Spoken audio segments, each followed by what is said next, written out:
అటల్ బిహార్ వాజ్పేయి శత జయంతి సందర్భంగా కేంద్ర సహాయక మంత్రి బండి సంజయ్ ట్వీట్ చేశారు. అఖండ భారతం కోసం కలలు కన్నా దార్శనికుడు వాజ్పేయి అని పేర్కొన్నారు.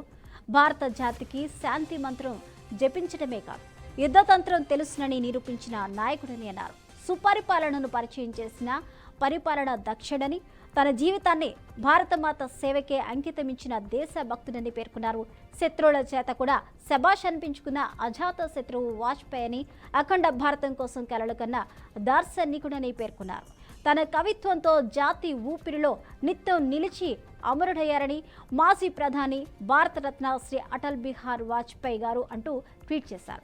ఆ మహనీయుడి శత జయంతి సందర్భంగా ఆయనకు శతకోటి వందనాలంటూ ప్రజలందరికీ సుపరిపాలన దినోత్సవం శుభాకాంక్షలని తెలిపారు. దేశాన్ని ఎప్పుడూ రాజకీయాలకు అతీతంగానే ముందుకు నడిపించామని, ఇదే భారత ప్రజాస్వామ్య గొప్ప బలమని కేంద్ర మంత్రి కిషన్ రెడ్డి ట్వీట్ చేశారు. వాజ్పేయి శత జయంతి సందర్భంగా ఆయనకు నివాళులు అర్పిస్తున్నట్టు పేర్కొన్నారు. దేశానికి వాజ్పేయి చేసిన సేవలు ఎప్పటికీ చెరపలేవని రాసుకొచ్చారు. ఆయన సుపరిపాలన, నేషన్ ఫస్ట్ వంటివి శాశ్వతమైనవని, ఆదర్శవంతమైనవని పేర్కొన్నారు. ఇలాంటివి మనకు ఎప్పటికీ మార్గదర్శకమన్నారు.